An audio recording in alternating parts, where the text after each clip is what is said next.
Shalom, bracha à tout le monde. Je vais continuer un petit peu le cours qui était, je pense, le dernier. Le dernier, nous avons parlé de la nécessité, d'urgence vitale, de se renforcer dans l'éthique, le moussar. Le moussar étant la réprimande, l'autocritique de soi. Surtout, il ne faut pas se gêner de se critiquer et de recevoir la morale de soi-même quand elle vient d'une profondeur de l'âme. Le moussar, dont le radical issourine, c'est-à-dire souffrance, mortification. Je ne parle pas de la nourriture ou d'autre chose, des jeûnes, non. Je parle de trouver le point qui nous dérange dans notre vie et de le contrôler, de l'adoucir, de l'améliorer, modifier et bonifier. Rabbi Moshe Hamlot Sato, juste je répète la dernière phrase que nous avons récitée dans ce cours. Ce maître qui a écrit plusieurs ouvrages dans le sentier de la rectitude, très grand légendaire kabbaliste, poète, philosophe, kabbaliste. Le Rav dit, Aloha Adam Rov Shenot Yeme Yamav. Vous savez très bien que l'homme, la majorité de ses jours, Omed Lachov Mashavot Asaka. Toute sa pensée est dirigée, orientée, je vais dire exclusivement pour ses affaires. Ce sont des préoccupations très fictives et passagères. C'est un monde. Nous sommes dans un monde qui est très passager. Et c'est drôle qu'ils ne se rendent pas compte, dit le Rav, que toute notre vie, on la passe pour aller acquérir des biens matériels. C'est normal. Il y a des nécessités, il y a des choses indispensables comme se marier, avoir une maison. C'est sûr et certain. Mais grandir dans ce monde, dans toute sa pensée, pour être ici, bas, comme si on était éternel, ça, l'homme ne pense pas. L'homme ne pense pas à faire un tikkun, une réparation, un embellissement de soi. Car il doit savoir qu'un jour, il doit quitter ce monde. Il ne peut pas échapper. Quand je dis il ne peut pas échapper, cela veut dire que même s'il est Superman, même s'il est celui qui a eu du succès dans sa vie, dans tous les domaines, même spirituel. La différence qu'il y a entre le succès matériel, physique, le succès de protocole, des honneurs, et le succès d'être un serviteur de Dieu, c'est que celui-ci, le serviteur de Dieu, il est avec Dieu, même dans ce monde. À plus forte raison, dans un monde encore où Dieu est tout seul. Benizgav Hashem Levado. Vayom. Ce jour-là, l'Éternel sera le plus élevé, le plus distingué, le plus puissant. Tout le monde reconnaîtra sa lumière. Pourquoi ne pas s'effrayer un chemin, même petit, mais un chemin, un petit sentier de lumière vers Dieu. Bien sûr, il devra faire des sacrifices, mais ces sacrifices vont lui apporter grand. Tous les sacrifices qu'un homme fait, et il pense à ses affaires, il dit le Rav, ce sont que des affaires passagères. Il dit pourquoi il ne mettrait pas, il n'imposerait pas à son cœur, à Filoucha Ahat, même 1 heure, pour avoir une vraie pensée éternelle. Qui il est, de savoir qui suis-je, pourquoi je suis venu dans ce monde, pourquoi je travaille, à quoi ça sert tout ça, pourquoi tant de sacrifices pour acquérir des biens matériels, pourquoi je me fâche quand on me manque de respect, pourquoi. Qu'est-ce que je cherche, qu'est-ce que je demande de lui, qu'est-ce que je désire de lui, d'Éternel, son créateur, le roi des rois. Et quelle est la finalité de tout ça? Chaque fois, je vous dis toujours, quand je vois le cercueil, quand on fait l'évaya, je vois la personne qui est à l'intérieur. Il peut plus bouger, il peut plus parler, il peut plus signer un contrat d'une très grosse affaire. Alors que peut-être quelques minutes avant, il avait signé sur des millions d'euros, des milliards de dollars. C'est vrai ou pas? Chaque fois quand je viens pour faire une levaya, pour faire un accompagnement d'un défunt, je laisse la clé de la voiture toujours dans la voiture. J'ai pas à l'amener là-bas parce que la clé, ça me rappelle quelque chose. Ça me rappelle que le coffre-fort, je l'ouvre avec une clé là où j'ai mis tout. Ma richesse, mon bonheur, ce qui fait la différence entre moi et les autres. Si j'ai une pierre précieuse de 5 carats ou 6 carats, même un demi-carat, c'est bien aussi. Il y a qui en a pas. C'est là où j'ai mis tout. Je dis, c'est ça qui me fait la différence entre l'un et l'autre. Si j'ai une villa extraordinaire, en plein, comme ça, penché vers la mer, c'est beau ça, c'est magnifique. On profite. C'est aussi valable. Pourquoi pas? Mais il faut que je sache que tout ça, ça va pas rester. Faut que je l'apprenne ça. Qu'est-ce que va devenir tout ça? Pour moi. Peut-être pour les enfants.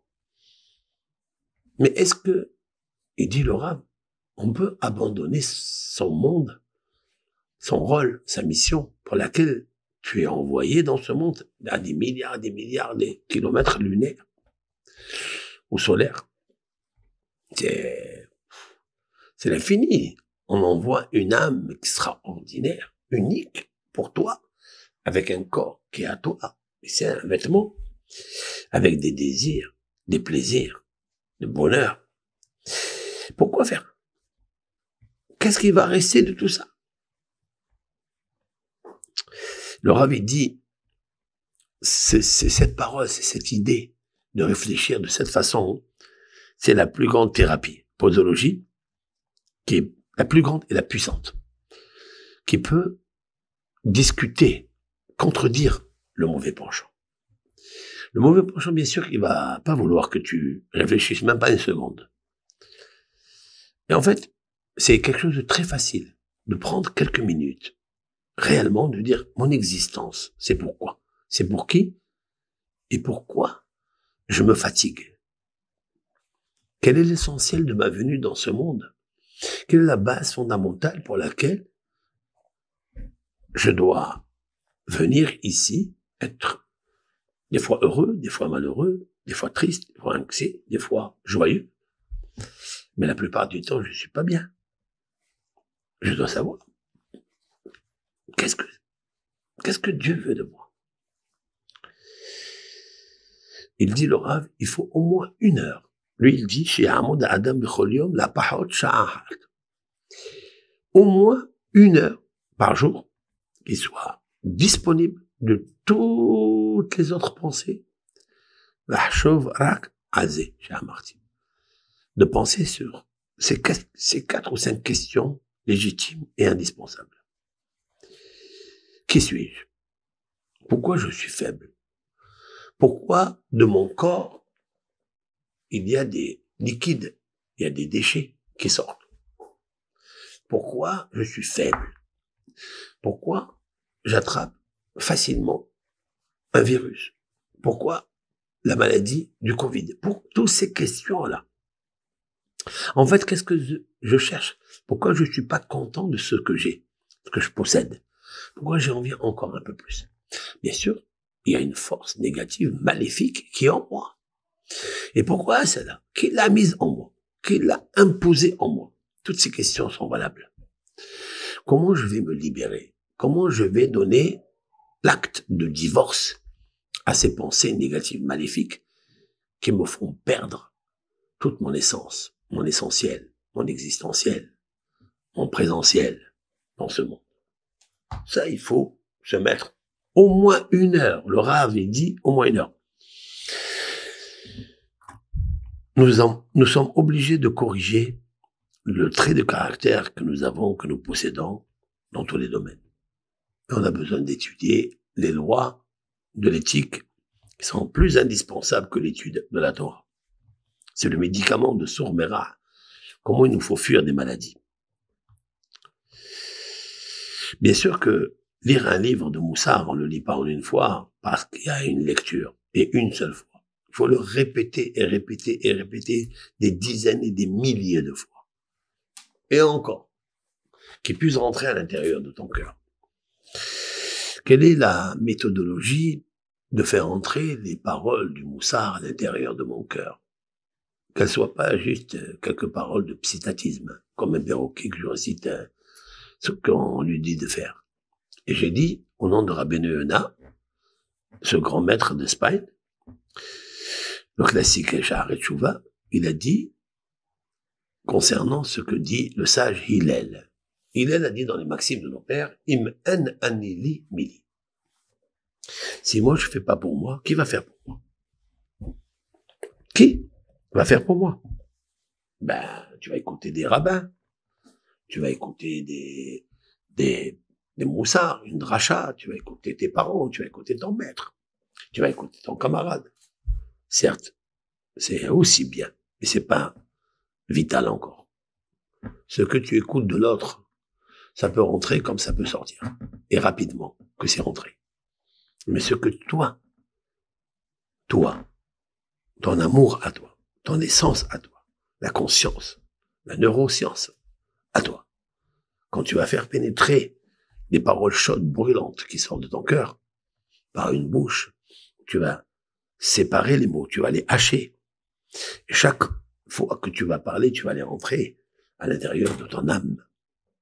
Réellement. Pas de faire semblant, de se faire bluffer. Non. Toi, prends 1 heure. C'est sûr et certain que ça va t'aider énormément. Parce que quand tu cherches à enlever une dent, parce qu'elle te fait mal, ne va pas chez un dentiste qui va t'enlever toutes les autres dents sans enlever celle qui te fait mal. Parce que lorsqu'il va te toucher celle qui te fait mal, tu vas crier. Donc il va penser le dentiste que c'est l'autre qui est à côté. Et donc, il va t'enlever celle d'à côté. Et quand il va toucher celle-là encore, qui dit non, c'est pas celle-là, il fallait pas m'enlever celle-là, il fallait m'enlever celle-là, celle-là m'a mal. Et alors, il te touche, tu as mal. Et quand tu as mal, tu vas à l'autre côté. Il va t'enlever toutes les dents qui étaient en bonne santé, sauf la dent que tu avais mal. Il dit le Sava de Novardok. Nous ressemblons à cette personne qui a mal aux dents. Il a une carie, le dentiste le touche, il crie, ça lui fait mal. C'est là où il doit guérir. Mais ça lui fait mal, il saute ailleurs. Nous sautons dans tous les sens. Nous nous occupons d'autres choses, sauf là où on a mal. C'est là où il faut travailler. Quand ça te fait mal. Quand tu te touches et tu dis, waouh, je suis orgueilleux. Combien Dieu, il n'aime pas l'orgueil. C'est là, quand ça te fait mal. Pas quand tout va bien, quand on te caresse, non. Il faut travailler d'entrée de caractère là où vraiment est l'essence de ta faiblesse, de tes appétits intérieurs. Prendre un médecin, le vrai médecin, c'est toi-même. C'est de prendre le temps, 1 heure, d'après le Ramchal. Regardez ce que dit le Rav Israël Baal Shem Tov à Kadosh. Il a ordonné à ses élèves et à toute sa famille d'étudier le Moussard tous les jours. Soit peu, soit beaucoup.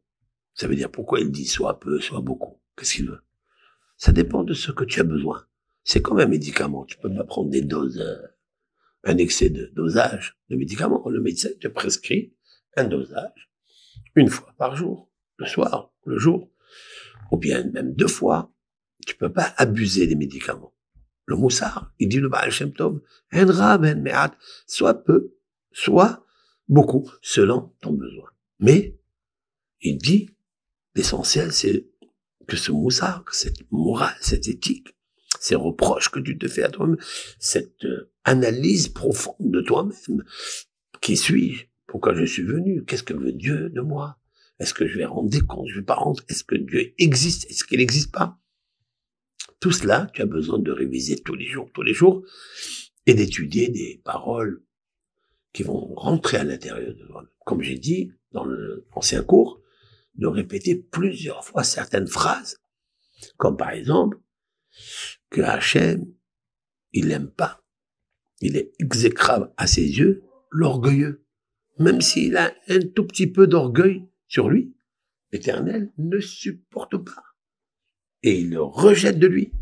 Et Hachem, il cherche celui qui est humble, celui qui aime le shalom, celui qui aime la paix, celui qui n'a pas de rancœur sur son prochain, n'a pas d'exigence spécifique. En fait, il a la paix avec tout le monde. C'est ça que Dieu cherche, en fait. Alors, pourquoi tu l'as pas? Pas seulement avec une personne, tu l'as pas avec tout le monde, ou la moitié de la planète. Tu vois les gens, on dirait que tu vois des animaux, tu vois des barbares. Non, c'est à l'intérieur de toi que ça se passe. Tu dois guérir. Pour te guérir, il n'y a que toi. Il n'y a pas de rendez-vous dans une salle de clinique, dans un endroit de rendez-vous, salle d'attente. Ça n'existe pas ça pour toi, que pour toi. Le rendez-vous, c'est à l'intérieur de toi. Pourquoi j'ai tant d'échecs? Pourquoi ça ne marche pas? Pourquoi, même quand ça marche, je me plains? Tout ça, il faut le réviser, l'analyser, étudier le moussard. Et de répéter soi-même plusieurs fois que l'Éternel n'aime pas l'orgueil. C'est pas seulement qu'il n'aime pas, il déteste l'orgueil. Il déteste le mal. Tu dois travailler pour toi. C'est ça qu'il dit le Baal Shem Tov. Maintenant, il ajoute le Baal Shem Tov comme ça. Le mauvais penchant de l'homme ne le flatte pas, n'influence pas de ne pas étudier du tout. Pas du tout. Il lui dit, étudie. Mais n'étudie pas les choses qui amènent à la crainte de Dieu. Ne va pas étudier les choses qui vont te réveiller à la crainte de Dieu. Parce que si tu te réveilles à la crainte de Dieu, tu vas abandonner tes plaisirs, tes habitudes. Tu as l'habitude de kiffer sur certaines choses dans ce monde. Et tu récidives tout le temps. Et tu as pensé que Kippour et Rosh Hashanah et le chauffard et les bonheurs que Dieu t'a amené dans ce monde, la santé et tout, tu penses que c'est suffisant. C'est suffit. Ça suffit, bah, au Hachem, ils vont m'aider. Et voilà que tu vois que quand l'appétit, elle arrive, quand le tigre ou la tigresse, ça dépend, se réveille en toi, qu'est-ce que tu fais? Tu récidives. Quand tu te trouves seul dans cette ville, dans ce pays, où tu as fait une faute, malheureusement, de débauche, de sexualité, etc., où tu as peut-être été infidèle, tu vois qu'il se réveille en toi, tu dis, bah bon, c'est pas grave, encore une fois, je peux pas, Hachem, je peux pas. On parle même avec Hachem. Comme c'est marqué dans les proverbes du roi Salomon, Ksil, mitaber ou boteah. Ksil, c'est l'imbécile, c'est le cupide, c'est celui qui ne se corrige pas. Ksil, c'est celui qui récidive sur sa mauvaise action. Comme l'a dit le roi Salomon dans un autre proverbe, Ksil, Shone be'ivalto, kekelev yashiv al-keo. J'explique. Le simpliste ou la personne qui n'a pas médité en profondeur sur son être, sur sa conscience, sur son devoir, sur ses droits dans ce monde. Il récidive vers la faute comme un chien qui n'a pas de quoi manger. Une fois qu'il a trouvé à manger, il mange, mais comme il sait qu'il va pas retrouver à manger, il leur vomit la nourriture et il la reprend encore, toute sale. Mais il peut pas faire autrement. Ksil, c'est l'imbécile. Shone behet'o, be'ivalto, c'est-à-dire, il récidive sur sa sottise, sa bêtise, kekelev yashiv al-keo, comme un chien qui ramène le vomi qu'il a rejeté. Il le remange parce qu'il a faim. L'imbécile, il n'a pas corriger la racine de son appétit. Il faut descendre dans la racine. Quelle est la causalité? Est-ce que ce terrain a été travaillé ou pas? Est-ce que la racine elle a été traitée avec le moussard? Il faut descendre dans la racine de l'appétit, de l'envie, de la volonté. Est-ce que tu as la volonté d'arrêter les mauvaises volontés que tu as? Oui, mais je ne peux pas. Tu ne peux pas, tu n'as pas travaillé. Tu ne peux pas, il faut que tu saches que Dieu va t'éloigner du Créateur. Il va te manquer, le Créateur, un jour. Tu ne pourras plus avoir la joie de parler avec lui. Même si tu penses que tu parles avec lui. Même si tu pries, tu mets tes téphilines. C'est ce qu'il dit, le Baal Shem Tov. Il dit, n'étudie pas. Étudie ce que tu veux. N'étudie pas juste des paroles comme ça, de reproches, d'autocritiques qui vont t'amener à la bonté de toi-même, à la beauté de toi-même, à couper court la gangrène, le poison qui te fait parfumer la volonté pour récidiver. N'étudie pas. Il te dit le mauvais penchant. Le mauvais penchant, c'est quoi? C'est la dent qui a mal. J'ai mal. Si je ne fais pas ce péché, je vais être privé de quelque chose. Je ne peux pas. C'est pas possible. Et pourtant, il peut aimer Dieu, il peut faire de la tzedaka. Oui, mais le Yisra lui dit, ça, s'il te plaît, ne fais pas. N'étudie pas la crainte de Dieu. Pour l'instant, Dieu, il est compassion, il est miséricorde. Dieu, c'est comme ça, le Yisra. En attendant, ce Yisra, il te fait perdre tous les mondes. Tu ne mérites pas ce monde parce que tu es souffrant, parce que tu es incapable de gérer et traiter la plaie qui pue, c'est-à-dire où il y a du pu qui sort, et ça sent mauvais quand il y a du pu. Seulement, tu sens pas, tu ne prends pas le temps d'y aller sentir quelle mauvaise odeur il y a dans cette racine puante et empoisonneuse. Elle est empoisonneuse parce qu'elle m'empoisonne la vie. Je dois prendre le temps de réfléchir comment je vais descendre dans cette racine, cette volonté que j'ai dans mon cœur. Combien je ne peux pas me priver de regarder certaines choses qui font plaisir, qui donnent de la chaleur, qui donnent du kiff. Ouais. Non, surtout ne touche pas à un livre. Surtout n'écoute pas ce rave, parce que ce rave, il me fait démolir mes pulsions. Et j'ai pas envie de les démolir. J'ai pas envie. J'ai envie de rester.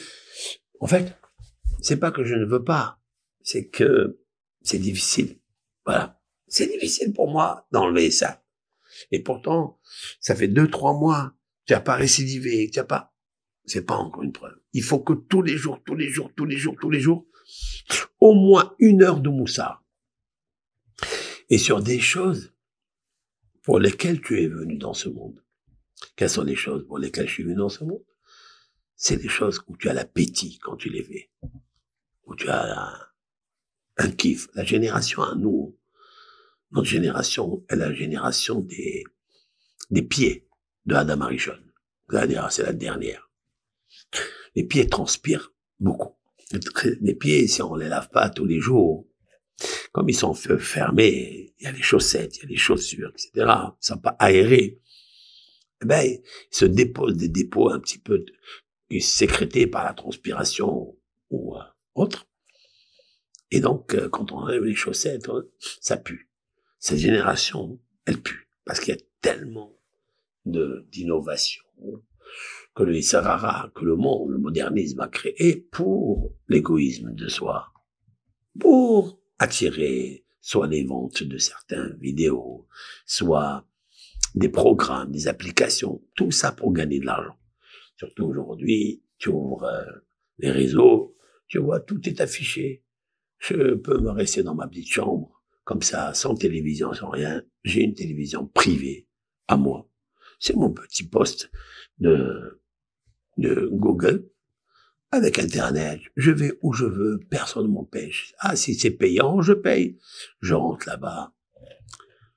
Imagine que toi, tu fais ça et tu crois que tu es que personne ne te voit, etc.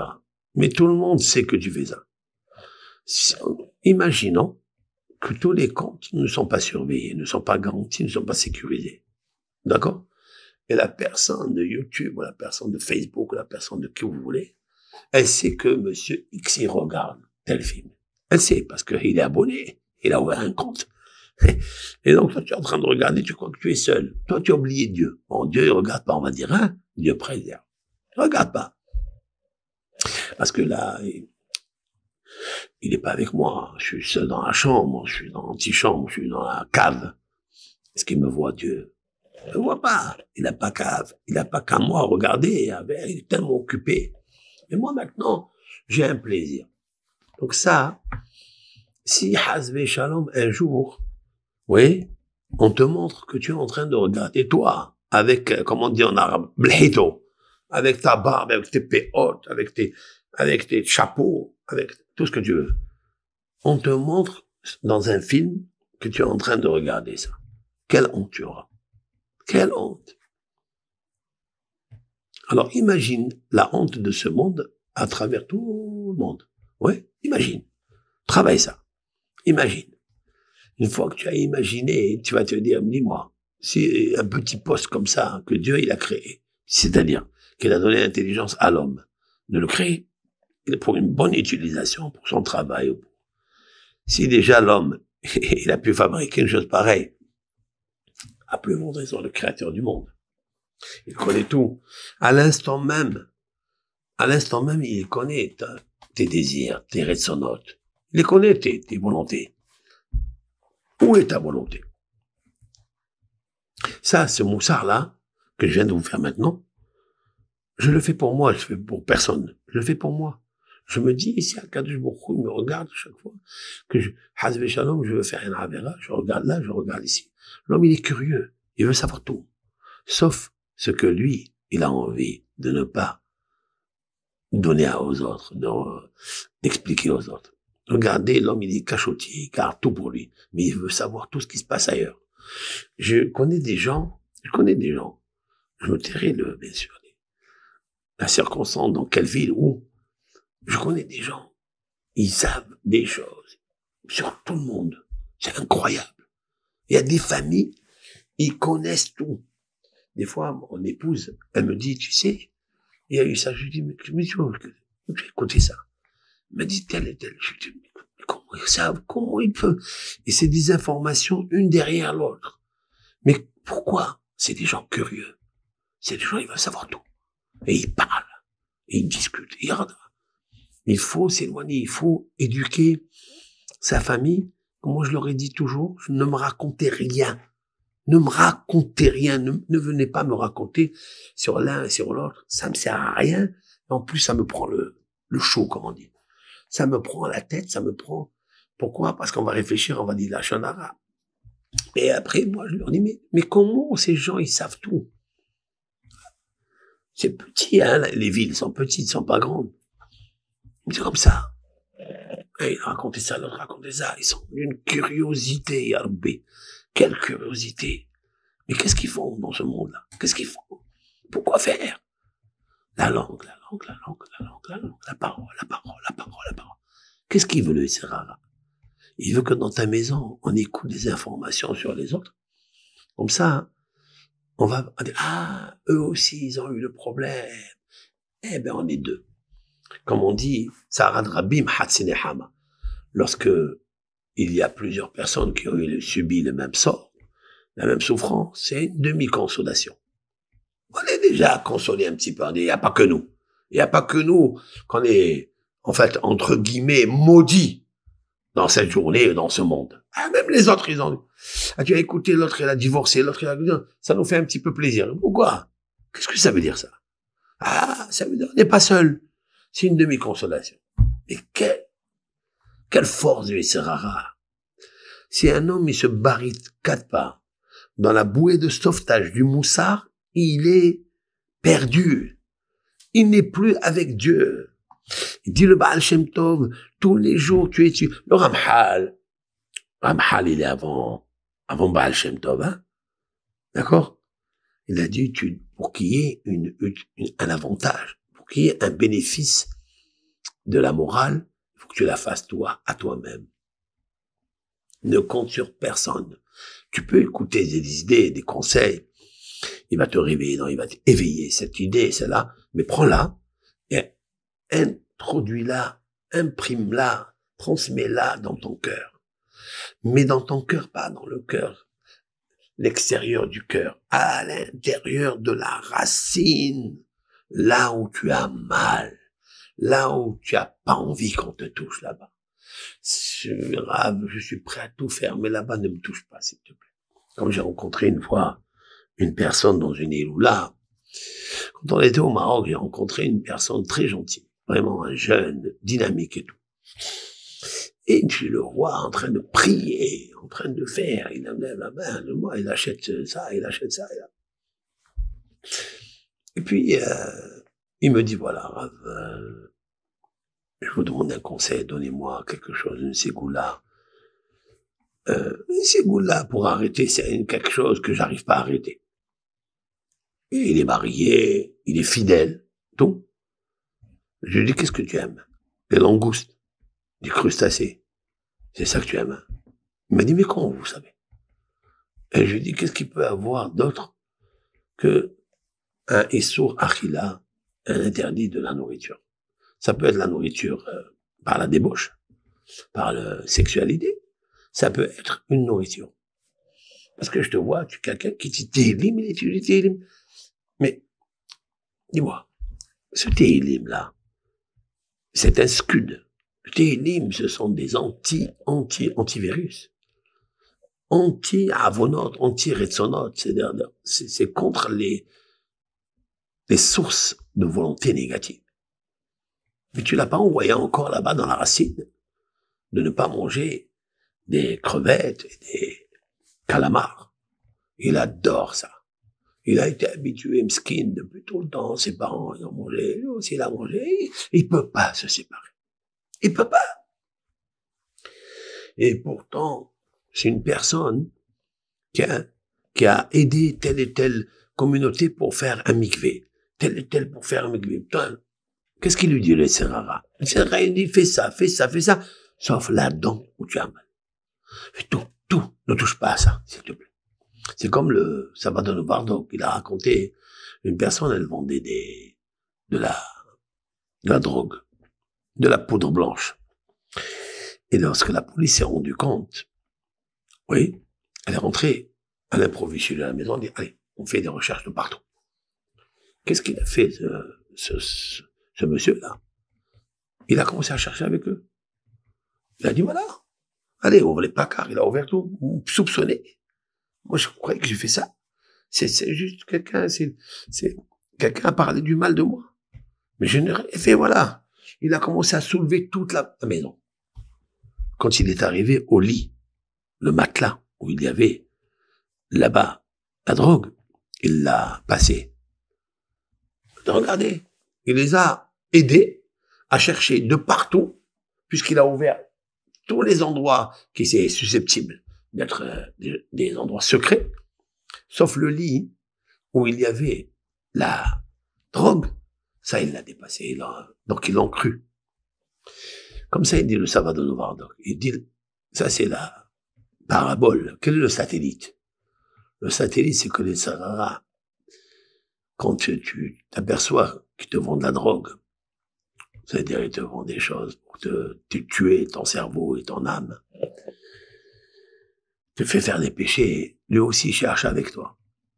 Tu dis, pourquoi tu as ça? T'inquiète pas. Cherche ici, tu as pas. Là, tu trouves pas. Là, tu trouves pas. Lui aussi cherche à toi.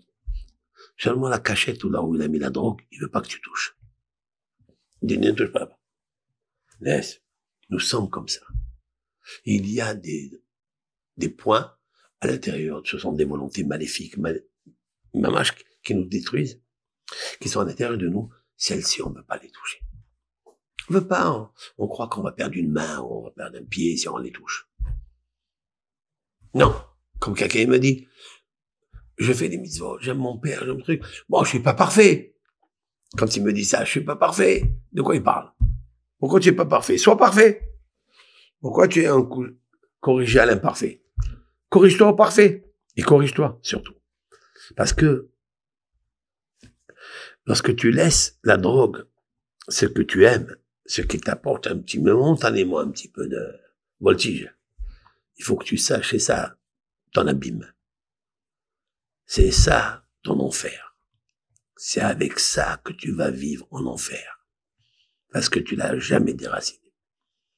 Parce qu'en fait, tu sais pas pourquoi tu es venu. Et qui tu es. Et qu'est-ce que tu es en train de perdre. Et devant qui tu vas donner des comptes. Tu ne sais pas ça. Si tu le savais, tu aurais tout de suite déraciné. Tu aurais trouvé d'autres plats exquis, d'autres intelligence, sagesse, douceur. Il y en a. Il y a des joies à créer. Moi, tu n'es pas une personne qui est imaginative, c'est tout. Et le Baal Shem Tov, il termine et il dit comme ça. Il faut étudier les livres de Moussar, il faut étudier le Shulchan Aruch, de connaître les lois dans leur intégralité, jusqu'à ce que tu arrives à te débarrasser de cette idée de laisser des points qu'il faut pas toucher. La dent qui a mal, laisse-la. Il y a un maître aussi il s'appelle Rabbi Moshe Hagiz, très grand sage. Il dit, il doit étudier les livres de Moussar, Devoir de cœur, Reshit Chochma. Ce sont des livres très intéressants, qui amènent la crainte de Dieu, qui amènent une intelligence à l'homme de pouvoir, par volonté, par préméditation, choisir un chemin de lumière pour arrêter tous ces acidoses, tous ces drogues-là. Et lui, il ajoute, il dit, il faut étudier au moins 2 heures. Là, il est un peu plus grand que Rabbi Moshe Chaim Luzzatto. Rabbi Chaim Luzzatto, il a dit 1 heure. Lui, il dit au moins 2 heures par jour. Tu es obligé. Et tu dois faire une condition que tout ce que tu vas étudier, tu dois l'accomplir. Et il a ajouté quelque chose de très très beau. C'est qu'on étudie le Moussar, on écoute le Moussar, mais on n'a pas dit je l'écoute afin de le pratiquer. Je dois étudier avec une condition sine qua non, je dois le pratiquer. Ça, c'est important, ça. Très important. Pourquoi il dit ça? Il dit, j'ai vu déjà, il est des personnes que je connais, des rabbins, des gens pieux, qui étudient le livre de Reshit Chochma. C'est Rabbi Moshe Eliyahu Dividash. C'est un élève de Rabbi Moshe Cordovero, l'auteur du Tomer Devorah, de Pardes Rimonim, etc., qui a écrit beaucoup de livres de Kabbalah. Son élève, Rabbi Moshe Eliyahu Dividash, il a écrit un livre, Reshit Chochma. Il y a tout dedans. Il y a Rabbi Shimon Bar Yochai, tout le Zohar, tout le Moussar. Il y a les portiques de la Teshuvah, les portiques de la crainte, les portiques de la Kedusha, il y a tout. Il dit, j'ai vu des gens qui avaient à leur chevet, dans leur route, tous les jours, en mangeant, ils étudiaient le livre de Reshit Chochma. Mais il dit, cette même personne, elle était colporteuse. Elle parlait la shonara. Elle créait des scissions entre les gens. C'est incroyable. Et quand quelqu'un lui disait des choses qui lui plaisaient pas, il se mettait à se venger et à mordre. La morsure qui est une morsure comme le serpent. Et il s'arrêtait pas. Et il se considérait comme s'il était le plus sage des hommes. Vous avez vu? C'est pas cohérent. On sait pas. L'homme, il se conduit d'une façon. Seulement, c'est ça. D'après ce que je viens de dire, c'est magnifique. Baal Shem Tov. Il a dit, étudie tout. Sauf que quand tu arrives à une épreuve où on te vexe, on t'humilie, là-bas, il faut sortir les canonnières. Mais la canonnière, il faut l'enlever du cœur. Il faut imaginer que tout ce qui arrivera, je dois me taire. Pour la grâce, pour la grandeur de Dieu. Pour le Kiddush Hashem, pour la sanctification du nom de Dieu. Sinon, alors, pourquoi tu es venu dans ce monde? C'est ça. Je termine ce cours avec l'aide d'Hachem qui nous aide avant Shavuot à réparer nos fautes. Amen.